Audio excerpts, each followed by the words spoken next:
nagira ngo nkubwire ngo uku kwezi kwa gatatu Imana iguha ubuhanuzi butandukanye n'ubwo uhanuraga mu kwa kabiri. Muri uku kwezi kwa gatatu Imana iguhereza amavuta atandukanye n'iyo ku kwa kabiri. Muri uku kwezi kwa gatatu Imana iguha imboni y'Imana, amaso y'Imana aze mu buzima bwawe. Muri uku kwezi kwa gatatu Imana iguhereza ibiganza bikora ku barwayi bigakiza. Imana iguhereza ibiganza bikora ku bari bahumanye bagakira. Imana iguhereza ibiganza mu izina rya Yesu bivura ibibembe ku buzima. Imana muri uku kwezi kwa gatatu iguhereze kwirukana ibyananiranye abana. Muri uku kwezi kwa gatatu mu biganza byawe ishiremo imbaraga. Imana ifata ibiganza byawe ibikominikane n'ibyawe. Muri uku kwezi kwa gatatu Imana ikonegita akanwa kawe n'akanwa k'Imana, ubwenge bw'Imana bube mu buzima bwawe. Muri uku kwezi kwa gatatu Imana iguhe gusezeranya isezerano rigasohora mu izina rya Yesu, in the name of Jesus. Imana iguha imbaraga mu izina rya Yesu. Enough is enough.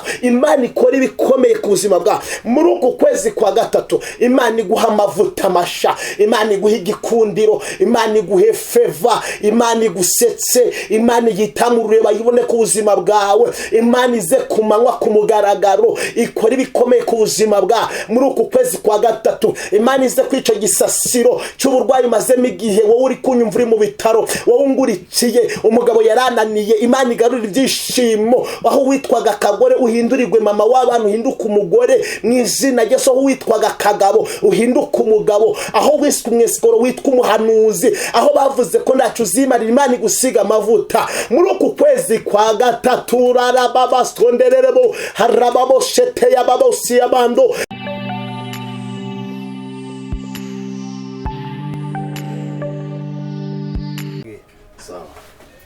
Shalom shalom, ndagusuza wowe ukunda kudukurikirana kuri YouTube channel ya Prophet Fiso. Wowe wakanze subscribe ugakanda na share, ukibuka no postinga kuri status yawe iri jambo kugira ngo risangize inshuti zawe n'abantu bakunda Imana. Ngwibutse ko kubwiriza cyangwa se kwigisha atari ukuza imbere ya kamera nguko ndi imbere ya kamera. Ushobora gufata ijambo ry'Imana rigukoze ku mutima, hari icyo rihinduye ku buzima bwawe, ukarisharinga kuri mugenzi wawe kugira ngo turushe kuzamura kuri YouTube channel yacu kugira ngo yaguka abantu benshi bamenye ijambo ry'Imana. Nguzaniye ijambo message Imana yampaye yo kugwa gatatu ku buzima bwawe, y'ibyo Imana igiye guhindura, Imana igiye kunyuranya. Hari ijambo tugiye gusoma kugira ngo mbone ngusengera Imana. Ndashaka kugira ngo dusome kuri ijambo. Hari ijambo riri muri Yosuwa igice cya mbere umurongo no wa 5. Bibiliya iravuze ngo nta muntu n'umwe warinda kuguhagarara imbere iminsi yose yo kubaho kwawe. Nguko nabanaga na Mose niko nzabana nawe, sinzagusiga kandi sinzaguhana. Imana ishimwe cyane. Imana yambwiye ngo muri uku kwezi kwa gatatu wari ufite ikibazo cyanze gusubizwa, Imana yambwiye ngakira gusubizwa mu izina rya Yesu. Ndagira ngo uku kwezi kwa gatatu kuzakubera umugisha n'umuryango wawe, uzahaha uronge. Uku kwezi kwa gatatu aho abandi byanze bizemere, uku kwezi kwa gatatu aho wari waravumiwe Uwiteka kuvumure. Muri uku kwezi kwa gatatu hari dosiye wari ufite umaranye igihe yari yo kurenganya ubuzima bwawe. Imana yambwiye ko iyo dosiye iyihinduye gukiza inakurenganura. Imana yambwiye ngo wari umaze igihe ufite umushinjacyaha agushinja ibitagaragara, agushinja ibinyoma ku buzima bwawe. Imana yambwiye ngo iguhaye gushinjura mu cimbo cyo wagushinjaga kurangiza ubuzima bwawe. Imana irambwira ngo ngubwire ku buzima bwawe, Imana ije kugutonesha kuko umaze igihe kinini waratonekaye. Imana irambwira ngo igarutse kugutonesha no kukomora, kandi komora n'inguma ziri ku mutima wawe. Imana irambwira ngo mbwire ubuzima bwawe nubwo bwari bwaranze uku kwezi kwa gatatu bugiye kwemera. Uku kwezi kwa gatatu mariage yawe yarapfuye. Muri uku kwezi kwa gatatu ibintu byari byaranze, Imana igiye kongera ibyubake nawe ugira umugisha. Uku kwa kabiri watasha ubukwe bw'abandi, na uku kwa gatatu reka babone invitation yawe. Mu kwezi kwa kabiri warababaye, ariko ku kwezi kwa gatatu ni ugiye gutangaza inkuru nziza. Umaze igihe ufite amarira, ufite agahinda, uku kwezi kwa gatatu Imana iguhaye kuseka. Hari umuntu wari ukwanza, hari umuntu wari uguciye amazi, hari umuntu wari ugusize mu kibazo, ariko Imana yohereje umucunguzi wa bugufi. Kandi Imana irambwiye ngo wari ukwanze ni nawe igiye gukoresha. Uwagiye Imana imuhaye umutsimbura. Ngwibutse bibutse ko umuntu umwe yavuye mu buzima bwawe, Imana ishobora kohereza abantu 5 cyangwa abandi 1000 b'umumaro. Nubwo hari uwarugutaye, hari umuntu warugusize, hari undi Imana yohereje mu buzima bwawe. Imana irambwira ngo wari ufite dosiye ya camunara, urupapuro rwa camunara rutwara ibyawe. Imana irambwiye ngo ibyawe urabisubijwe, kandi Imana ihagaze ku byawe. Imana irambwiye ngo warasenze mu kwa 2 ivugana nawe, winjiye mu kwa 3 Imana igiye gusohoreza imisezerano. Nibyo urugo rwawe bizari byaranze, wari uri mu bukode ubuza ubwo wishura inzu, ariko Imana irambwiye ngo akira umucunguzi wawe ugufi wishura ubukode kandi akaguha no kujya mu nzu yawe.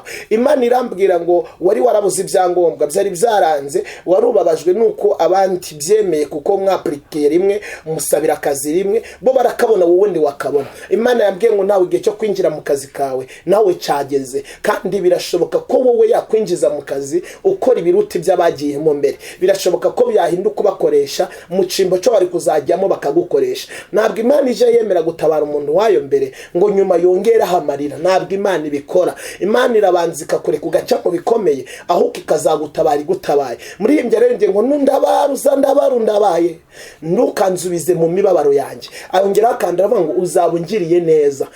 Nongere mbisubire mu muririmbyi rero ngo nundabara uzandabara untabaye, ntukanzubize mu mibabaro yanjye. Aravuga ngo uzabungiriye neza. Nagira ngo wifurize uku kwezi kwa 3 Imana igutabaye muri uyu mwaka wa 2025. Imana igutabaye, iguhanagura amarira, iguhanaguye amarira, igukure mu nzira y'ibibazo, kuko nayo yagutoranyiriza inzira y'umunezero. Ndagira ngo ubwire ngo aho waciye batakumva ugiye kuhanyura bakumva, aho waciye baguseka ugiye kuhaca bagufana. Wari ikivume mu mitima ya rubanda, hari n'ababigizemo uruhare, ariko Imana igiye kugutabara nawe bigizemo uruhare.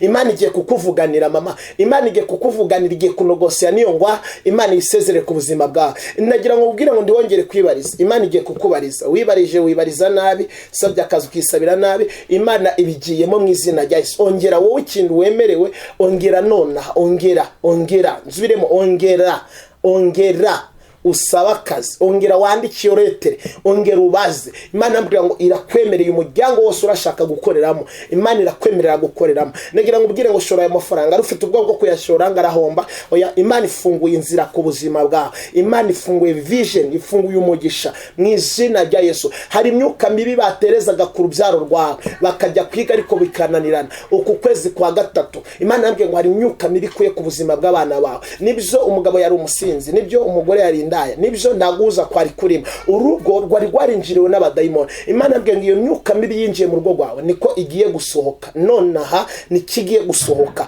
mu izina rya Yesu, niko igiye gusohoka. Ndagira ngo uko kwezi kwa 3 Imana ikumberemo indirimbo nsha, Imana iguhereze ndi mavuta masha, Imana mu mberezo yawe yongeremo umugisha, Imana mu ihishurirwa ryawe Imana iri kube 7, Imana yongere ikoresha ibiganza byawe, igitangaza ibiganza byawe zongere bifasha abandi mu izina rya Yesu. Ubwenge bwawe muri uko kwezi kwa 3 Imana yongere bwagure, ibuhuze n'abantu babasha kugushigikira muri uko kwezi kwa 3. Imana iguhuze n'umuntu ugira ishari mu mubabaro w'ibyurimo abashe kugukuramo. Imana iguhuze n'umuntu ubabazwa n'ibyakubabazaga muri uko kwezi kwa 3. Imana iguhuze n'ibigukwiriye, Imana iguhuze n'ibinezeza umutima wawe, Imana iguhuze n'ibigukura mu rugamba wari urimo. Ndimo kukwifuriza ukwezi kwa 3 uzabone byinshi birimo umugisha w'Imana.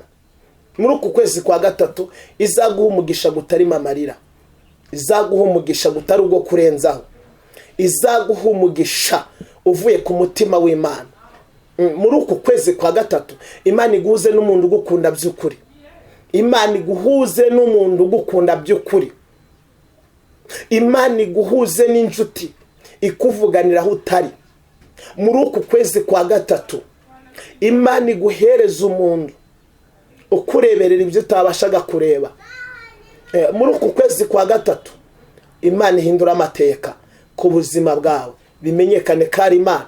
Nari ngusabiye ngo muri uku kwezi kwa 3 Imana iguhuze n'umuntu ugukunda by'ukuri, Imana iguhuze n'umuntu ushishikazwa n'ibyawe, Imana iguhuze n'umuntu uvana ibintu mu magambo abishire mu bikorwa, marayika ze ku buzima bwawe. Dusomye ijambo riri muri Yosuwa igice cya mbere umurongo no wa 5. Imana ibwira Yosuwa, iramubwira ngo nta muntu n'umwe warinda kuguhagarara imbere iminsi yose yo kubaho kwawe. Iravuga ngo igihugu cyose cy'abahe nguko nabanaga na Mose niko nzabana nawe. Umubyibuke neza, Mose yari umugaba w'ingabo w'Abisirayeli, ari umuyobozi w'Abisirayeli, ari we Imana yahaye gushomba Abisirayeli, ngo Imana iza kumucura iramwiyicira inaramwishingurira, ngo Imana ihita ihagurutsa Yosuwa. Nagira ngo nkubwire ngo nubwo hari ibyapfuye, ariko hari ibindi Imana ihagurukije ku buzima bwawe. Nubwo hari abo wabuze, hari abandi Imana ihishuye kuri wowe bagomba kuguhuza n'umwuzuro w'Imana. Nubwo hari ibyari byarangiye, ariko hari Yosuwa Imana izanye ku buzima bwawe. Ugiye gukora mu cyimbo cya Mose, Imana iguhe gukora mu cyimbo cy'abandi bananiwe, Imana iguhe gukora mu cyimbo cy'abandi bahombeyemo, Imana iguhe gukora mu cyimbo cy'abandi bapfuye, Imana iguhe kuvuganira abandi bantu bari barangiye ubuzima, Imana iguhe kuvuganira abarenganwaga ku buzima bwawe. Ndagira ngo Imana iguhuze n'igitangaza. Nibyo Mose yarapfuye, ariko Imana yari hagurukije Yosuwa ku buzima bwawe. Yosuwa agere ku byawe, Yosuwa agere kwiyo nditabyari byawe, Yosuwa agere ku nzu yawe yari igiye gutezwa cyamunara, Yosuwa arebe kwiyo nyatsi yari mu biganza byawe ikureho, Yosuwa agere kwiyo nyatsi yaburi byawe, Yosuwa yongere ategeke imirima yawe yari yararumbye yongere yeze, Yosuwa ategeke mu cyimbo cyo kwanga wongere wemerwe. Uyu Yosuwa ntabwo ahita yemerwa, ngo Imana imutoranyije Abisirayeli barivovose baravuga ngo mwene Nuni nta kintu tumuziho. Nagira ngo nkubwire ngo uku kwezi kwa 3 Imana iguha ubuhanuzi butandukanye n'ubwo uhanuraga mu kwa 2. Muri uku kwezi kwa 3 Imana iguhereza amavuta atandukanye n'iyo ku kwa 2. Muri uku kwezi kwa 3 Imana iguha imboni y'Imana, amaso y'Imana aze mu buzima bwawe. Muri uku kwezi kwa 3 Imana iguhereza ibiganza bikora ku barwayi bigakiza, Imana iguhereza ibiganza bikora ku bari bahumanye bagakira, Imana iguhereza ibiganza mu izina rya Yesu bivura ibibembe ku buzima. Imana muri uku kwezi kwa 3 iguhereze kwirukana ibyananiranya abana. Muri uku kwezi kwa 3 mu biganza byawe ishiremo imbaraga. Imana ifata ibiganza byawe ibikominikane n'ibyawe. Muri uku kwezi kwa 3 Imana ikone gitakanwa kawe n'akanwa cy'Imana, ubwenge bw'Imana bube mu buzima bwawe. Muri uku kwezi kwa 3 Imana iguhe gusezeranya isezerano rigasohora mu izina rya Yesu, in the name of Jesus. Imana iguha imbaraga mu izina rya Yesu. Enough is enough. Imana ikora ibikomeye ku buzima bwawe. Muri uku kwezi kwa 3 Imana iguha amavuta masha, Imana iguha igikundiro, Imana iguhe favor, Imana igusetse, Imana yitamurure bayibone ku buzima bwawe. Imana ize kumanywa ku mugaragaro ikora ibikomeye ku buzima bwawe. Muri uku kwezi kwa 3 Imana ize kwica gisasiro cy'uburwayi mazemo igihe wowe uri kunyumva uri mu bitaro, wowe ungurikiye umugabo yarananiye. Imana igarura ibyishimo, aho witwaga kagore uhindurirwe mama w'abantu uhinduka umugore mu izina rya Yesu. Aho witwaga kagabo uhinduka umugabo, aho wiswe umwesikoro witwa umuhanuzi, aho bavuze ko ntacyo uzimarira Imana igusiga amavuta. Muri uku kwezi kwa 3 rarababastondererebo harababo shete yababosi yabando Imana igutamurure ku buzima bwawe. Ngo Yosuwa Imana imusiga amavuta, iramubwira ngo Yosuwa ndagutoranyije mwene Nuni, iramubwira ngo uko nabanaga na Mose niko nzabana na. Nubwo Mose apfuye ariko Yosuwa aracahari. Iramubwira ngo fata Abisirayeli ugende ubambutse Yorodani. Hari Yorodani yariri imbere yawe muri uku kwa 2, muri uku kwa 3 akira kuyambuka. Hari Yorodani y'ubukene, Imana irambwiye ngo akira kuyambuka. Hari Yorodani yo kutemerwa, yo guhora ufite ubwoba uhinda umushyitsi, Imana irambwiye ngo Yorodani yikuye ku buzima bwawe. Hari Yorodani yo kudahabwa umushahara ugukwiriye, Imana irambwiye ngo iyo kondara Imana irayihinduye ku buzima bwawe. Imana ngirangije ngibwira Yosuwa yambutsa Abisirayeli Yorodani, akira kwambuka mu izina rya Yesu, akira kwambuka mu izina rya Yesu. Nirukanye imvu zose zari ziri ku buzima bwawe, akira uburame mu izina rya Yesu. Nirukanye inzozi mbi, akira kwambuka uje mu nzozi nziza, akira kwambuka urebe ibyo abandi batareba. Muhagarare mu mugabane w'Imana. Iramubwira ngo afata Abisirayeli, muzakandagira hose ndabahabahaye. Imana mu izina rya Yesu, aho uzakandagira hose irahaguhaye. Nguko yabanaga na Mose niko yemeye kubana nawe.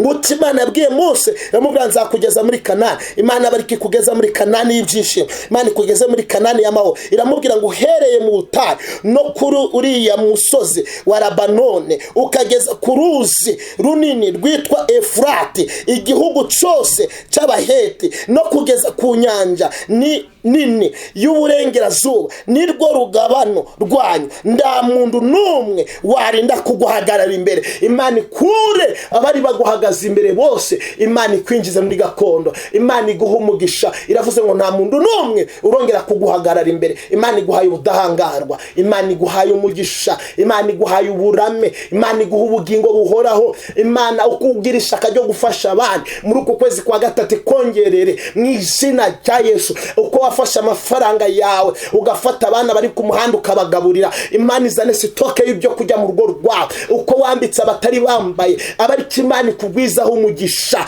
mu izina rya Yesu. Uko wagemuriye abandi ku bitaro barwaye, ukigomwa ugafata umwanya ukabasura, nawe Imana ihoza abashitsi b'umugisha mu rugo rwawe. Imvura y'umugisha igwi wawe mu izina rya Yesu. Umutima mwiza wagiriye mugenzi wawe, nawe Imana ukugirire. Uko warenganuye warenganwaga, nawe Imana irenganura ibyawe mu izina rya Yesu. Reka ngusengere. Imana ndasengera umuntu ugurikiye ku kwezi kwa gatatu, abone mu mugisha, abone mu gitangaza, kandagire mu mahoro, kandagire mu byishimo, akandagire mu mutukiza ingwara, akahure na marayika uhindura amateka. Ndategekeye ahangaha amazi yajyana, yabuze akazi, ariga ndahafate, ariga bikagenda, yarubatse n'amarira, ariko uku kwezi kwa gatatu reka amahoro agaragara. Amazi imyaka 2, amazi umwaka atabyara, amazi imyaka 3 atabyara, amazi imyaka 4 atabyara, amazi imyaka 5 atabyara, amazi imyaka 7 atabyara,